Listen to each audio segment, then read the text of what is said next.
Hello， 大家好，我是 Teacher Lydia， 欢迎来到国际聊天室。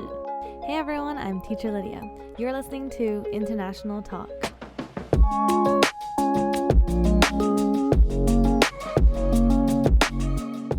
今天很开心可以和来自法国的 Sarah 聊聊天，带着一个轻微的法国腔，我好喜欢听她说话。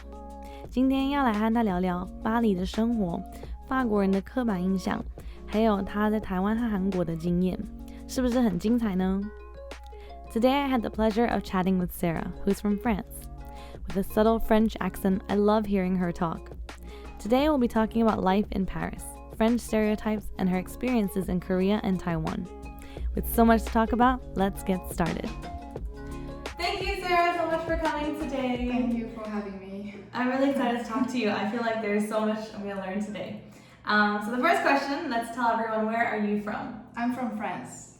Where in France are you from? Paris. Ooh, yeah. The famous, beautiful Paris. Yes. Something we'll definitely talk about later. And what other countries have you lived in? I've lived in Korea and in Taiwan. Okay. For a long period. How long did you live in Korea for? A bit more than a year. Okay, so quite a while, actually. Yes. Oh, yeah. Cool. And which languages do you speak? Like quite fluently, I would say 3, like Korean, French, and English. But I did learn, like I have some basics in like German, Japanese, and Chinese. Oh wow! Although my Chinese is really, really bad. Only okay. basics, yeah. You have time to learn now that you're here. Yeah. And I actually do get a lot of questions about France because so many people see it on TV, especially like about Paris as well, and they have all these like ideas about France. So which stereotypes about French people are true and which ones are not true?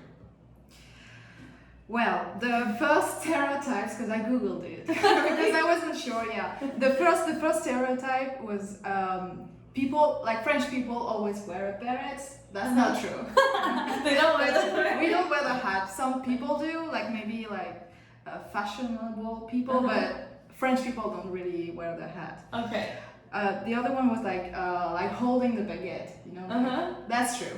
That's true. yeah, that's totally true. I would hold my baguette every day to eat bread.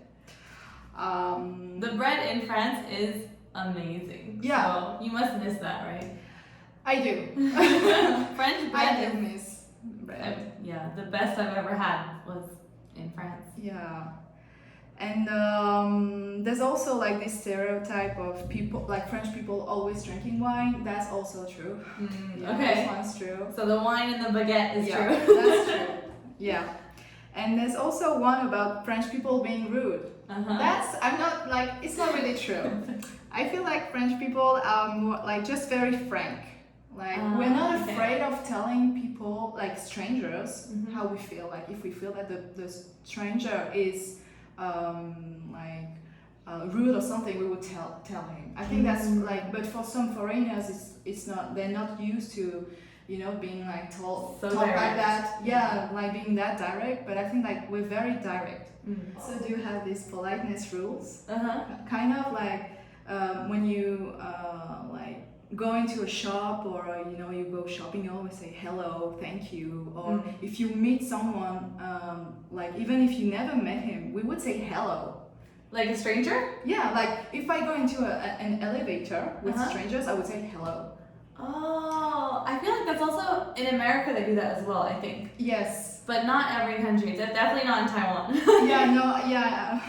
In Taiwan we're just like, don't talk, don't look at me. Don't look at me. Yeah. So France is known for its good food. It's, you know, French cuisine. Do you think that's true? Yes. 1,000% true. What do you think is special about French food? I would say the variety of pastry, bread, the fact that you know we have courses when we eat. We would eat like a cold meal first, like small meal, and then like hot meal, and then a dessert and cheeses, so many cheeses. Is that like every single dinner? Like every dinner you have to have all the courses? Yeah, usually. Every time? Yeah, every time. Isn't that like a lot of work to prepare? It's so much work to prepare and it takes so long to eat.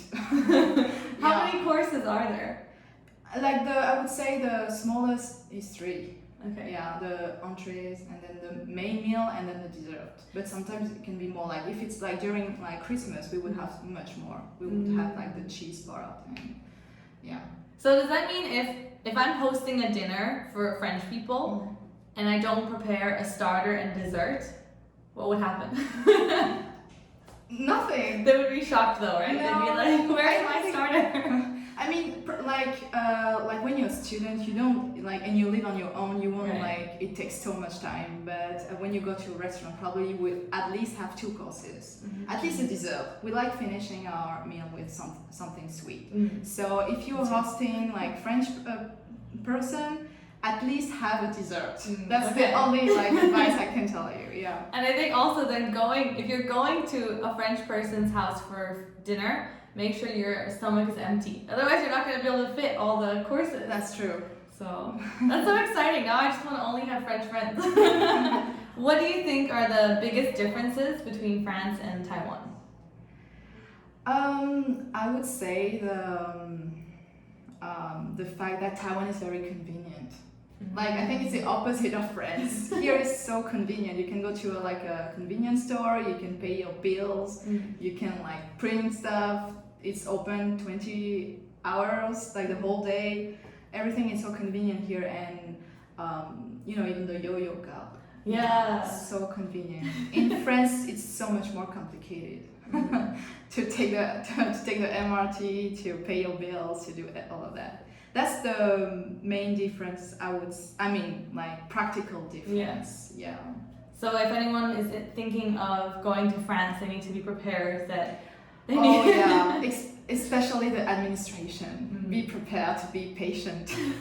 That's true. I had a friend who, I think it was either exchange or she went to study in France, and I think because she only went for 1 year, and 6 months in, she got her resident card. She only had 6 months left. And I think 6 months is actually okay. Really? Yeah. It's actually okay. That's actually fast.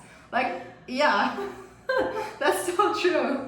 What made you choose to live in Taiwan? You mentioned that you visited here before. Yes. But what was the reason why you wanted to actually live here longer? So when I was a teenager, I really enjoyed watching like Taiwanese dramas. Really? Yeah, I watched a lot of Taiwanese dramas. Like which one? Like I only know the English titles, That's okay. But there's like it started with a kids drama. 恶作剧之吻. Yeah. Okay. Also like Fated to Love You. 命中注定我爱你. Oh my god, I love that one. The one in the boat, right? Yeah, it's so nice. I love this so one. Funny. Also like Autumn's Concerto. Oh, what's that one called in Chinese? The one with the piano. Yeah. I can't remember the name, but I know it. It was so good. I know the song. Oh really? The really romantic one, right? Yeah, I love this song. Like Devil Beside You. Oh, well, that's like, I love that one. It was, a bunch of dramas like that. That's so cool. Yeah. How did you discover Taiwanese dramas all the way in France? Like, I don't know. Just on internet, I think there would be like this community like really likes Asian culture and would translate translate Korean or Japanese or Taiwanese dramas, and that's how I ended up watching Taiwanese dramas. Actually, I watched Taiwanese dramas before I watched Korean dramas. Wow! Yeah, it was my first drama, like Asian drama. At first, it was because in France we would only have on TV American, usually American TV shows or sometimes European TV shows, but we wouldn't have Asian TV shows. Yeah. That's like now we have Netflix. Like Netflix, it's great, but before we didn't have that. So I was curious and I watched it and I loved it, and then I started another one and etc. That's crazy. That's like, honestly, my mind is blown that because I watched those dramas too, but that's because in the summer I would come back to Taiwan, so I would see them on TV, so I'd be like, oh, that one looks interesting, and I'd write down the name, and when I went back to Holland I would look it up. But it's crazy to me that with no connection to Taiwan that you discovered these Taiwanese dramas and that they became famous in France. Like, that's insane to me. Yeah, and I'm not the only one. Like, I had friends watching Taiwanese dramas too. Like, wow. Yeah, like my best friend loves Taiwanese dramas too. Watch also all of the like Taiwanese dramas I just like mentioned. That's so cool. Yeah. That's gonna be amazing for Taiwanese people to hear that, you know, their TV made it all the way to, Yeah. to France. So cool. So what do you think would be your biggest tip for learning English, or actually any language? Because since you also learned Korean, what tips do you think were useful to learning a language? Well, for me, like learning English and also other languages, for sure was listening to music. Yes, because when you listen to music that you like, you would like naturally learn the lyrics, you know, because you love the music. And like I learned so many vocabulary thanks to music. So if you're learning a new language, try to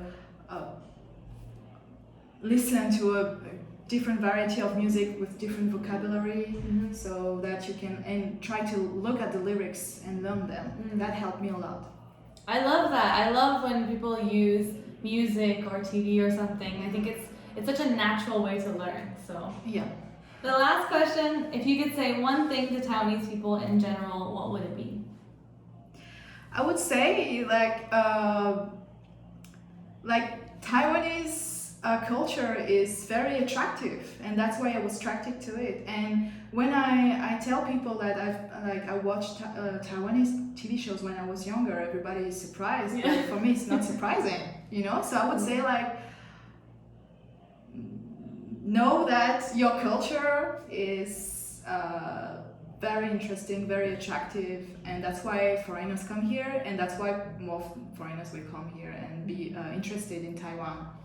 So be proud of your culture. Yeah, that's what I want to say. Be proud of being Taiwanese.